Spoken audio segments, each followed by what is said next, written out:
తెలంగాణలో ఇన్నాళ్ళు రుణమాఫీపై పెద్ద చర్చ. ఎప్పుడిస్తారు, ఎవరికిస్తారు, విధి విధానాలు ఏంటి, ఆ అనుమానాలు పటాపంచలు చేస్తూ ఫస్ట్ ఫేజ్ అమౌంట్ పడనే పడింది. లక్షలోపు రుణాలు మాఫీ అయిపోయినాయి. మిగతాలకు ఆల్మోస్ట్ డేట్లు కన్ఫర్మ్ అయినాయి. ఇక ఇప్పుడు అందరి ఫోకస్ మరో స్కీమ్ పై పడ్డాయి. కాంగ్రెస్ మరో హామీ ఇందిరమ్మ ఇళ్ల పథకం. గత సర్కార్ డబుల్ బెడ్రూమ్ దశాబ్ద కాలం నుంచి అందని ద్రాక్షగా మారిన వేళ కాంగ్రెస్ ఇందిరమ్మ ఇళ్ల పథకంపై పేదలు 1000 కళ్లతో ఎదురు చూస్తున్నారు. మరి ఈ పథకానికి అర్హతలేంటి, విధి విధానాలు ఏంటనే అంశం చర్చకు వస్తోంది.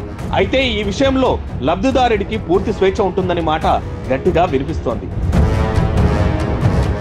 ఇంటి విస్తీర్ణం 400 ఎస్ఎఫ్టీకి ఏమాత్రం తగ్గకుండా ఉండేలా రూల్స్ ఫ్రేమ్ చేయాలని భావిస్తోంది సర్కార్. ప్రస్తుతానికి కనీసం 60 చదరపు గజాలు ఉన్న వారికి ఇందిరమ్మ ఇల్లు వెంటనే మంజూరు చేయనుంది. ఇందులో హాల్, కిచెన్, మరుగుదొడ్డి, ఓ బెడ్రూమ్ ఉండేలా ప్లాన్ చేయనున్నారు. రుణమాఫీ ప్రక్రియ పూర్తయిన తర్వాత ఇళ్ల నిర్మాణాలపై విధి విధానాలు ఖరారు చేయనుంది సర్కార్. పక్క రాష్ట్రాల్లో ఇళ్ల పథకంలో అక్కడి ప్రభుత్వాలు అనుసరిస్తున్న విధానాన్ని ఇప్పటికే పరిశీలించినట్లు సమాచారం. ఏ రాష్ట్రంలోనూ ఇండ్ల ఖర్చంతా ప్రభుత్వం భరించడం లేదని కొంత మాత్రమే ఇస్తున్నట్లు అధికారులు ఐడెంటిఫై చేసినట్లు తెలుస్తోంది. అయితే అధికారంలోకి వస్తే 5 లక్షలు ఇస్తామని కాంగ్రెస్ ఎన్నికల వేళ ప్రకటించింది.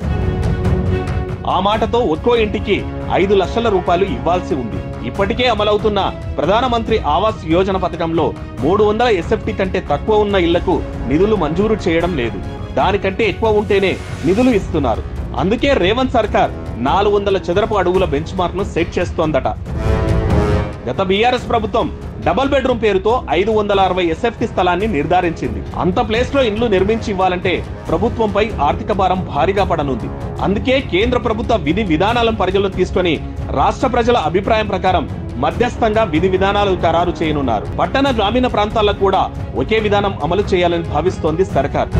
ప్రభుత్వం నుంచి నిధులు రావడం ఆలస్యం అవుతుందని భావించే వాళ్ళు సొంతంగా నిర్మించుకోవచ్చని కూడా చెప్పనుంది. గతంలో ఓసారి ప్రభుత్వ ఇళ్ల పథకంలో లబ్ధి పొందిన వాళ్ళు కూడా మరోసారి ప్రజావాణిలో దరఖాస్తులు చేసుకున్నారు. ప్రజా పాలన కార్యక్రమంలో 80 లక్షల పైగా దరఖాస్తులు సమర్పించారు. అలాంటి వారిని తప్పించే అవకాశం కనిపిస్తోంది. విశాలంగా ఇల్లు ఉన్నా పైకప్పు పక్కా నిర్మాణం కాకపోతే మాత్రం వారు అర్హులు అయ్యే విధంగా విధి విధానాలు రూపొందించే ఆలోచనలో ఉందంట సర్కార్. అయితే ఇది ఫైనల్ కాదని మార్పులు చేర్పులు జరిగే అవకాశాలుంటాయని తెలుస్తోంది.